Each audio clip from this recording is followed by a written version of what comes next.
Now your Rexall family druggist brings you another half hour with Richard Diamond, private detective, starring Dick Powell.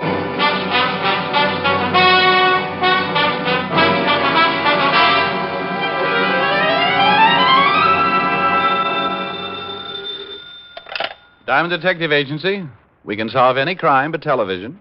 Diamond, stop clowning and get right down here. Well, Sergeant Loveloom. What's the matter, Otis? Didn't the zoo pick up your option? Oh, now quit that. You gotta get right down here. Something terrible's happened. They haven't made you commissioner. Worse than that. Lieutenant Levinson's been kidnapped.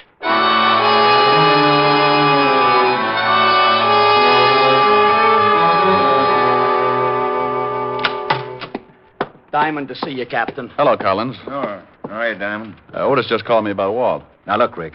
I know Walt's a personal friend of yours. He's a good friend of mine, too. But this is police business. A cop's been kidnapped. Diamond was a cop for 6 years. I don't need a case history, Sergeant. Oh, get off it, Charlie. I'm down here to help. Of course you are. But there's one thing I won't stand for, Rick.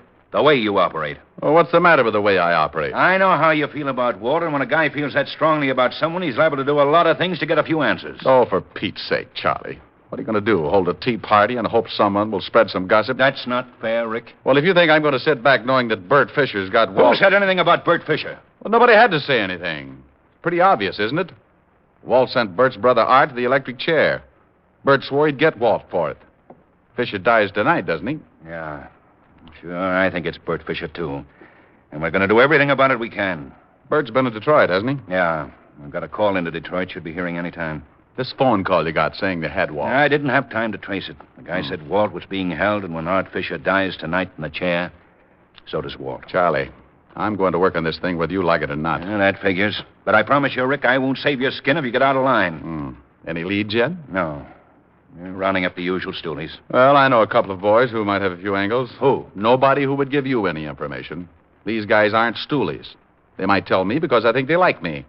You see, Charlie, sometimes it pays not to be a cop. I'll expect any information you get, Rick. Oh, sure. Well, I'll see you later. Rick? Yeah?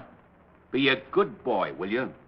Collins, if we don't find Walt by 11 o'clock, can you hold up Fisher's execution? No. Oh, it's swell. I'll keep in touch. Hey, Diamond, do you think you can do anything? And I can try. Do me a favor, Otis. Okay. Get me a complete background on Bert Fisher. Everything. All his friends, his record, as far back as you can go. Gee, Diamond, I'm scared for the lieutenant. You're not alone with that one, Otis. In the Bowery, living in a broken-down rooming house, was a man. 20 years ago, he'd come to the big city with his trumpet tucked under his arm. He'd started playing with little combinations along 52nd Street, and pretty soon the word got around. Everyone came to listen to him. They called him the Dean of Jazz, and the title stuck. Then one night he had an argument with one of the Fusari mob, and the next morning they found him in an alley, half dead, his face beaten to a pulp. It was a long time before the Dean could get around again, and it was a lot longer before he could play his trumpet. And by then, no one would have him. He couldn't make enough with the horn, so he tried crime. And that's where I met him. I did him a favor, and a short time later he went straight. He'd still kept his underworld connections, but he wasn't a stoolie. I'd just done him a favor once.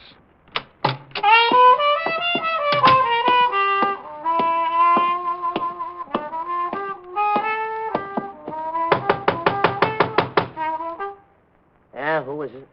Richard Diamond. Oh. Hello, Diamond. How you, Dean? Like to see you. Yeah. Yeah, I kind of figured you would. Dean, you ever run into a guy named Fisher? Bert Fisher? How about a drink? No, thanks. Skull. Oh, man, it's going to be hot today. This, Bert Fisher grabbed Lieutenant Levinson. Says he's going to kill him. Well, I can't help you. Oh, Dean, I just need one little lead to get started. Yeah, sure. I wish I had a fan in here.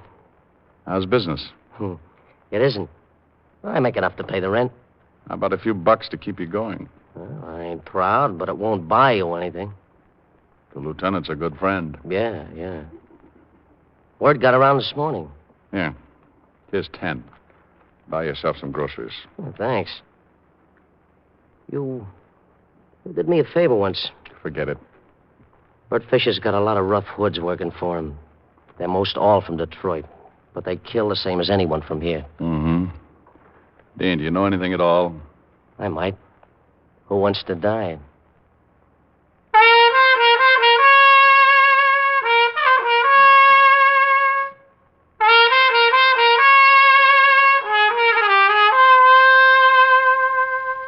Hey, still blow pretty good. Oh. Sure, me and Bix. Well, I'll see you around. Yeah, thanks for the 10. Oh, Dean, about 11 o'clock tonight, play a few bars of the funeral march. Oh, Diamond, Yeah? you remember this tune, don't you?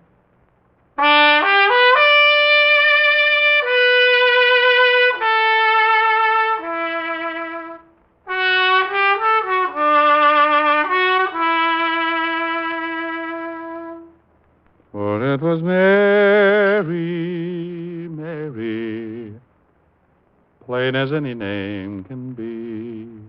You got it, pal. See you around.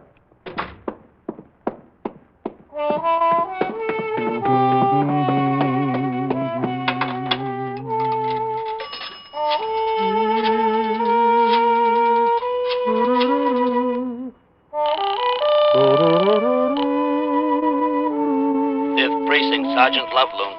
Oh, this is Diamond, Otis. What'd you find out? Oh, I got reports on everybody we know is connected with Bert Fisher. You want me to read them off? Anybody on that list named Mary? Mary? No, these guys are all named Hallelujah or something. Look, check all of those names and see if Fisher or any one of his boys ever knew a girl named Mary. Then after you do that, You'll what? Holy smoke, I'll talk to you later.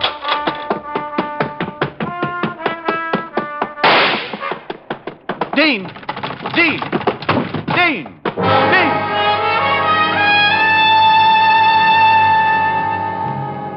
The Dean had blown his last note. He was sprawled face down on the dirty carpet, clutching the shiny trumpet. A thin line of red was spreading out from a bullet hole in his chest, and the open window sent me across the room in a hurry. I looked out on the fire escape to see a man drop to the alley below. We both fired a split second apart. He staggered as my slug knocked him against the building, and then before I could try again, he disappeared around the corner. I turned, looked down at the Dean, and wondered if Gabriel was getting a lesson in jazz.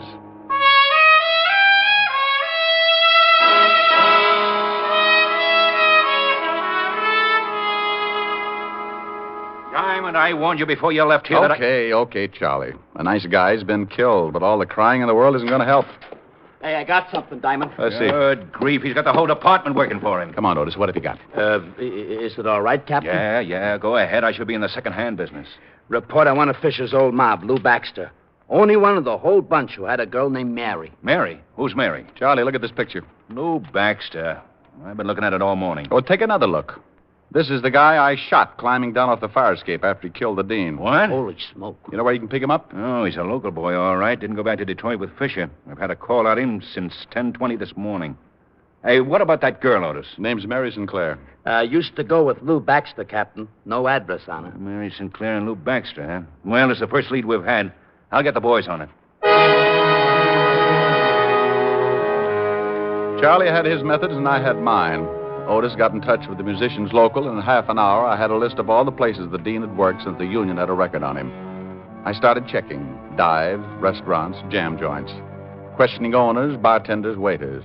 No one knew a girl named Mary Sinclair. Around 3 o'clock, I wandered into a place on 52nd Street known as the Red Parrot. Hey, I'm looking for information. you a cop? Private cop. Mm-hmm. You remember a guy who played here last year? Trumpet man, the Dean? Sure. Everybody knows the Dean. Something wrong? The Dean got himself killed. Oh, no. Gee, that's too bad. Real nice guy. You ever know a girl named Sinclair? Mary Sinclair? No. No, I don't think so. Oh, okay. Hey, mister. Yeah? Why don't you ask Ed? He's the boy with the fingers playing the piano. You know the Dean pretty well. Thanks.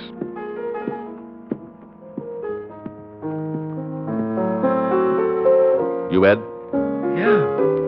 What can I do for you, Pops? I understand you're a good friend of the Dean's. Sure, we're compatible, but I ain't seen him in a while.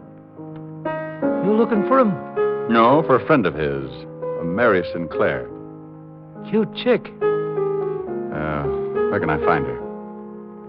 Why do you want to find her, Pops? Well, the Dean was murdered a few hours ago. She used to live over on 47th Street, 69 West. But that was a year ago. You sure about the address? Couldn't forget it. We had a few balls up there. She was kind of a flip. We had a little combo in here, pretty crazy, too. She used to come in and listen. Real hep on jazz. Knew all the old-timers by name, like the Dean. Remembered when he was tops, before he got hurt. You ever hear him in those days? Yeah. I played with him a lot. Used to watch him real close sometimes, after hours. The boys would just sit around and blow because they felt like it. The Dean used to lean back and close his eyes and blow things like he was getting a word from the other side. It was great. Might have been the greatest. Well, we all got to go on ahead sometime. I guess it ain't so bad, though. The harp's a real wild instrument.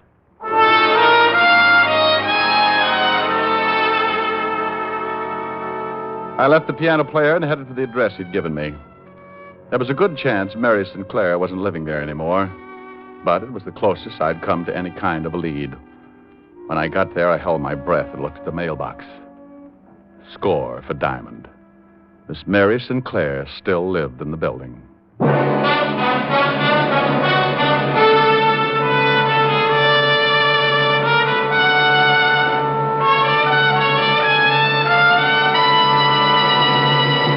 Before we continue with the adventures of Richard Diamond, here's your Rexall family druggist. And tonight I have money-saving news. For tomorrow morning at every Rexall drugstore in the country, Rexall's famous 1-cent sale begins. The sale where you get 2 fine-quality, guaranteed Rexall products for the price of 1 plus 1 cent. Exactly how does that work? Well, for example, the regular price for a pint bottle of Rexall's milk of magnesia is 39 cents. But during the 1-cent sale, you can buy 2 bottles for 40 cents. Why, that means a penny more buys twice as much. Exactly, ma'am. What's more, you'll find some 347 of these twin bargains in our stores. Everything from Rexall rubbing alcohol to stationery, from Rexall foot remedies to Rexall dental products. Plus 85 other sales specials you can't afford to miss. Well, I'm putting my pennies to work tomorrow. Then use a lot of them, ma'am, for every one of them doubles your buying power. Best of all, you'll be getting Rexall products, and you can depend on any drug product that bears the name Rexall. And now back to tonight's adventure with Richard Diamond, Private Detective, starring Dick Powell.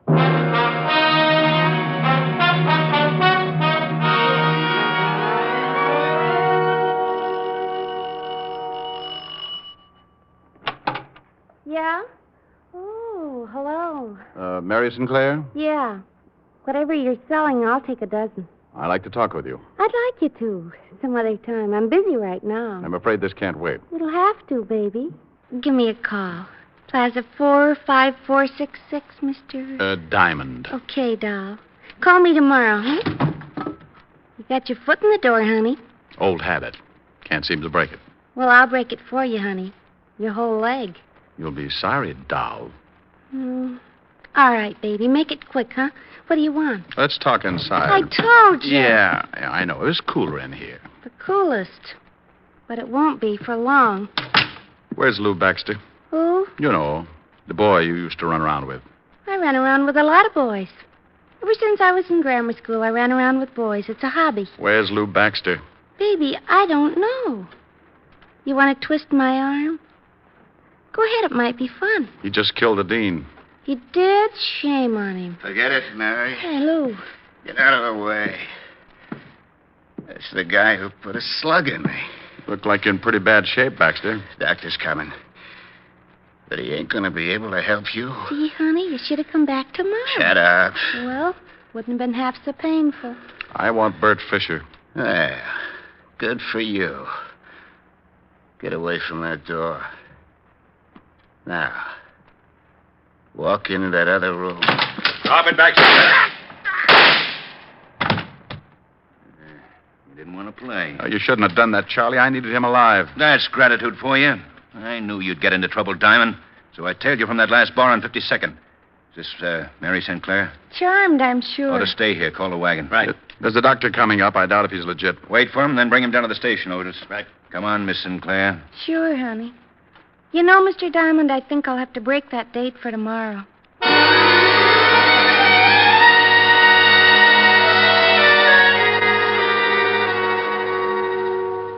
Here are Baxter's things, Captain. Watch, wallet, nothing much. Yeah, let's check the wallet.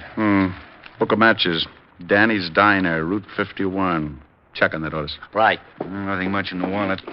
Social Security, driver's license, some money. Quite a lot of money. Want to take a look? Yeah. No addresses, huh? Here's a ticket to a shoe repair shop. Well, nothing much here that would give us a lead. Yeah? Danny's Diner is about 160 miles out on Route 51. And guess who runs it? Oh, Chino Amalo. that does it. Call the authorities in that area. Right. Chino Amalo. 8 years for armed robbery. Used to work for Bert Fisher. Yeah, maybe this is it. What time is it? Going on 7. This better be it. We only have 4 hours, and you got to drive 160 miles.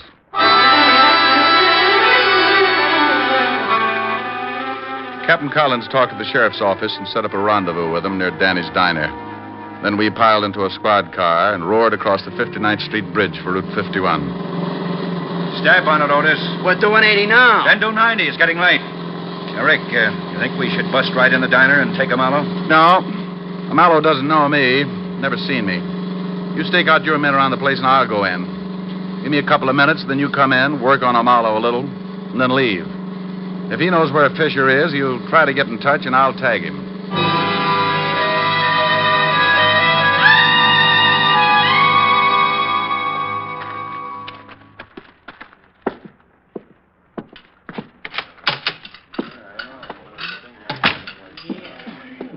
Something for you? A cup of coffee and a piece of pie. You got raspberry, chocolate, lemon, peach, custard? Raspberry. Yeah.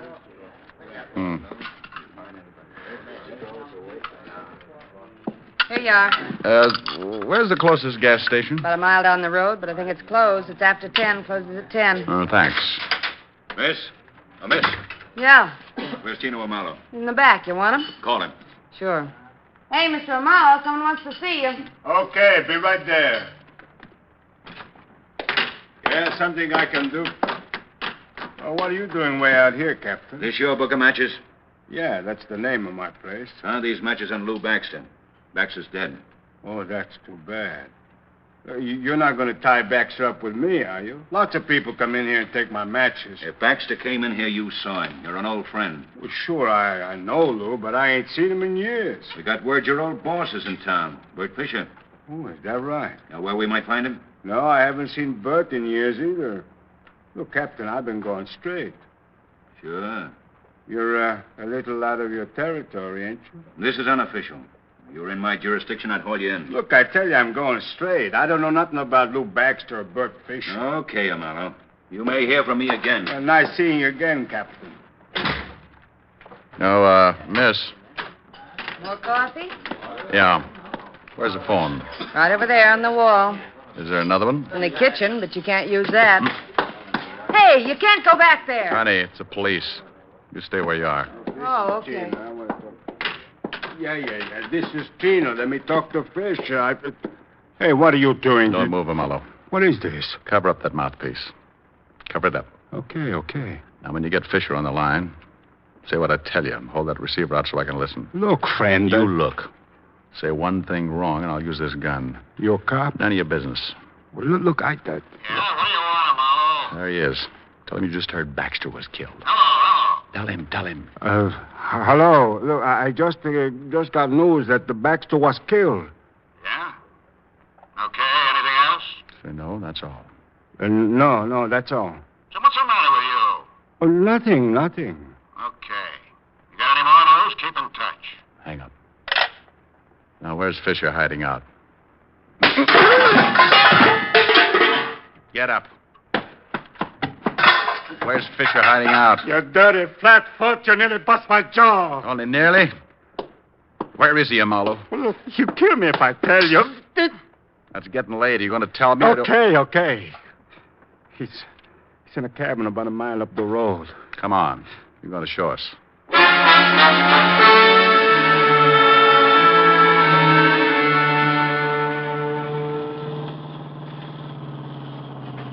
It's just around that bend. We better get out here and walk. How many men has he got in there with him, Chino? 2. Whose cabin is it? Mine. Otis, get out and tell the rest of the men to douse their lights and come over here. Right, Captain. Here's a piece of paper. Draw us the floor plan of that cabin. Here, I'll give you some light. Okay, go ahead, Mello. How many rooms? 3. Uh-huh. Hey, we're all set, Captain. Okay. 1 big room with a door here, a kitchen here, and a bedroom here. Where's Lieutenant Levinson? I only been up there once since they got in. He was in the bedroom. How about closets, back door? 1 closet in the main room here, 1 in the bedroom here. Let's see, a broom closet in the kitchen and the back door here. Has it got an attic? No. Where's Fisher's car? Parked around the back in the shed. Okay, I'll have the men stake out the place. You're going to take me up there, Amalo. Me? He's going to take us up there. You're a civilian, Rick. If there's any shooting to be done... If there's going to be any shooting, I'm going to be in on it. Wait a minute. Who said I was going to take you guys up there anyway? I did. I told you everything I know. I ain't going to get my head shot off. You're going to walk us up there, Marlowe, and you're going to knock on that door. No. And you're going to get them to open up. Look, they're loaded with artillery, shotguns. When the door opens, you duck. Okay, suicide. You heard what the captain said, Marlowe. I'm a civilian. Without a badge, I'm allowed to get pretty nasty with you. Look, you can't make me do something I don't want to. I know my rights, Captain. You know something, Rick? I think I'm catching a cold. I can't hear a thing. Hey, now, wait a minute. I'll go check the men. I trust you'll not take advantage of the prisoner, Rick. I couldn't hear if he yelled or something. Wait. Okay. Fine cop. All right, let's go. All right, men. Yes, sir. Listen now. I'm going up with Diamond. 3 of you take that side of the house. 3 take the other. Yes, sir. You and you go around in the back to the shed where the car is. Yeah. Otis? Yeah? You and this man cover the front, but stay out of sight. If it comes, it'll come in a hurry, so close in fast. And look, boys, the lieutenant's in the back room, so try and be as careful as you can. All set? Yep. Let's go, Amalo.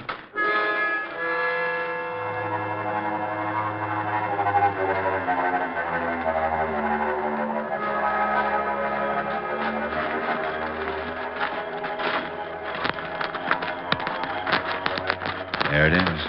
Light in the front window. It's 10 minutes of 11. I hope their watches aren't fast. Keep going, Amalo. Okay, Otis. You 2 drop here. Right, Captain. Good luck. What are you stopping for, Amalo? I just remember they told me to yell if I came up. If you try to pull anything... No. Honest. They told me to yell. Okay. You stay here. We're going up on that porch. Count 20, then yell. And play it smart. I won't fool with you, Mallow. Okay, Captain, but I'm scared stiff. You're not alone. Come on, Charlie. So this guy's right up there on the lamp, see? You know what he's running for. I told the guys. Get on that side of the door.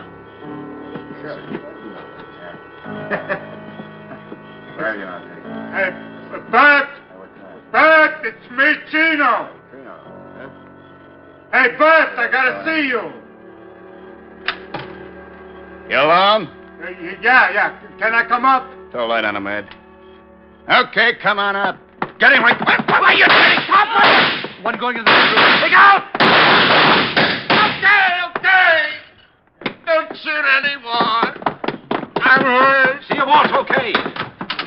Walt? Well, it's about time. Get these ropes off me. You okay, Walt? Yeah. Thanks, Charlie. What time is it? 11 o'clock. Happy birthday.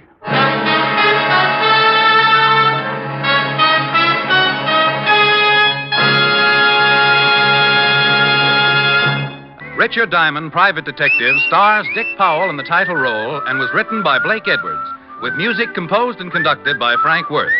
Dick Powell can soon be seen in the Metro-Goldwyn-Mayer production, Right Cross, in which he co-stars with June Allison and Ricardo Montalban. Featured in tonight's cast were Wilms Herbert, Bill Johnstone, Sidney Miller, John Stevenson, Arthur Q. Bryan, Virginia Gregg, and Jay Novello. Richard Diamond, Private Detective, is produced and directed in Hollywood by Jaime Del Valle.